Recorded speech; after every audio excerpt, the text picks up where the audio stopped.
Welcome back to the program, everyone. My name is Jeff, otherwise known as the Economic Prepper. This video might be a little different, but it's timely, okay? We are at, I'll call it the precipice. We are a week or less away from the 47th President of the United States taking his turn in the Oval Office. Now, there's all kinds of concerns, there's all kinds of theories, there's all kinds of rumors and speculation, dare I say conspiracy theories, about what's going to happen the next week, right?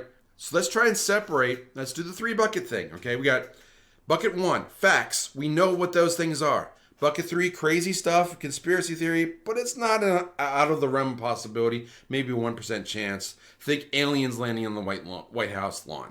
That's in bucket three. Bucket two, somewhere in between. All right, so that's where we're going to go. Before I start putting things into buckets, please, if you like this kind of content and want to hear more like it, encourage me a little bit. Give me a thumbs up. Give me a like. Give me a subscribe. Share this with this video with somebody else. Get more people like following me, turn on my channel. That's what I'm doing this for.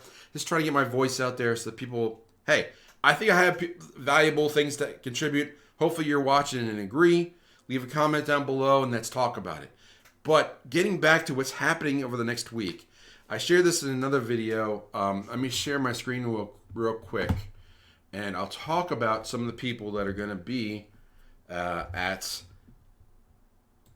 the inauguration. Here we go. There I am. Okay. So this is an article. I'll try to remember to share this. Who's going to be there? I'm just going to go through real quick who's been invited.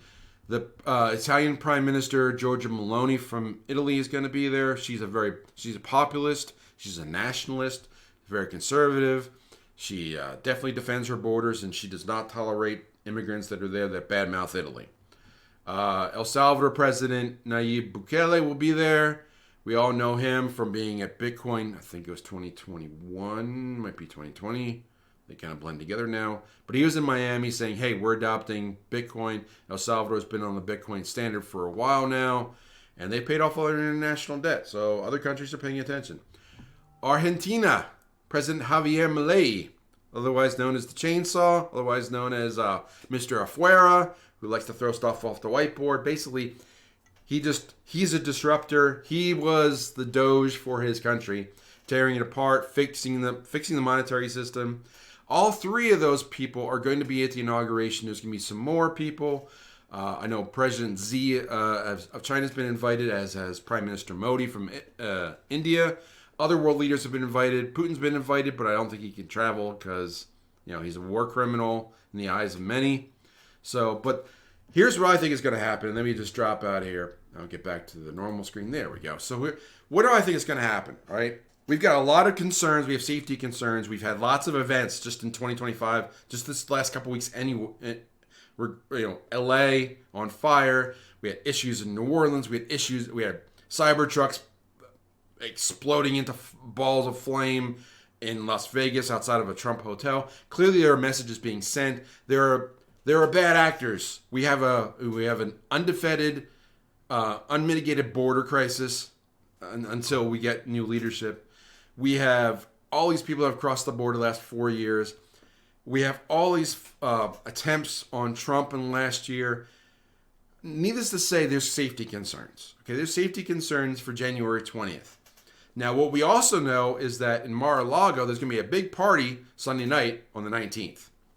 So I don't know how it's going to play out exactly, but I would not be surprised at all if the pomp and circumstance of a inauguration ceremony does not go off as planned. Trump honestly could care less. He just wants to be back in charge and running things and fixing the country. That's what his mission is. So I'm behind whatever he decides to do, as long as they keep him safe and he stays safe and keeps everybody involved in his administration safe. That's all I'm looking for. I could care less if he runs things from Washington, D.C., if he runs them from Mar-a-Lago, or if he runs them from Air Force One. Doesn't matter to me as long as he runs things and gets the country on better footing. But as far as what I expect on the 19th a major announcement. I expect a foreign policy, maybe an economic foreign policy announcement.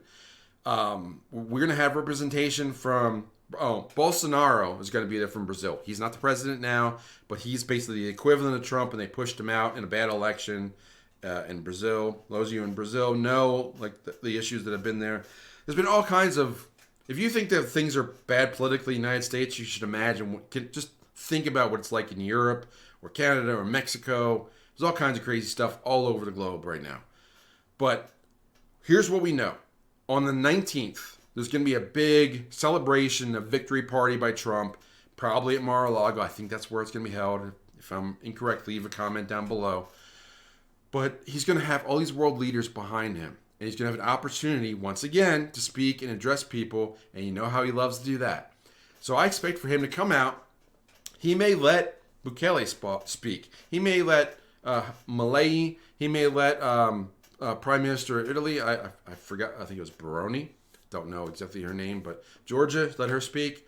But get all these world leaders to speak, and then they step right behind him. And much like when he was inaugurated the first time, with all the military lined up supporting him in the background, you have these world leaders supporting him in the background. And he comes out and says, you know what? El Salvador did a great job with Bitcoin. We're going to adopt that. Argentina, Javier did a great job of just cutting out like this, the excess in their government and slimming it down. We're going to do that with Doge.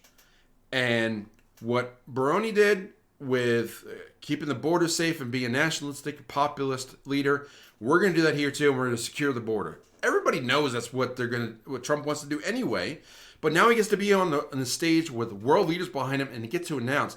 He may announce something with BRICS. He may announce that they're like, "Hey, NATO, we loved you. It was a good run. It was fun, but we're going to align with BRICS." Economically, and if NATO makes sense, we'll continue with that too. Again, you don't need to tear that down yet, but build up that new BRICS thing, which looks to be excluding the United States, but you've got all these people involved. Look at the leadership. You have Brazil. Okay, Brazil kind of borderline. It was better with Bolsonaro there, but Brazil kind of an ally still with Trump in the United States. Russia, Putin, yes. India, Modi. Yes. China, Z, yes. So you have Russia, India, China. We talked about Brazil. The only one left is South Africa. They're kind of not that big of a deal anymore in the BRICS, but the other ones that are in there are the Saudis. The Saudis joined it. I think Argentina's considering it.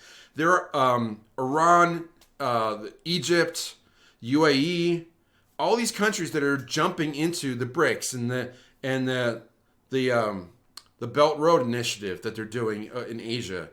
And now with Greenland and the northern trade routes. These trade routes matter. These world economic alignments matter. And I think Trump loves to take advantage of an opportunity and a stage, and with media presence, especially global media. You think that the world is not going to be paying attention to 3 or 4 world leaders standing behind Trump talking Sunday night before Inauguration Day? I think that's a perfect moment for Trump to announce the strategic Bitcoin reserve, alliance with BRICS, maybe a de-escalation or a downgrade with NATO while we align economically with BRICS. We push. Maybe they get behind the External Revenue Service. Who knows? But I think that we're looking. It could very well be that Sunday night we get a major foreign policy, maybe an economic fiscal policy announcement from Trump. Now, if there is uncertainty around security for Monday, which is also Martin Luther King Day, it's a federal holiday in D.C., just how it lines up. It's also the day of the, it's also a national championship day for college, so there's rumors that J.D. Vance might with Ohio State might go down the game in Georgia. Trump loves to do that too. He may do that as well. Who knows how it all plays out? But I think they're going to emphasize security. But I think that while the spotlight may be like they're gearing it towards the Monday, I think Sunday night is a much bigger deal. So pay attention to what happens Sunday night at that victory party, especially with all those world leaders in attendance.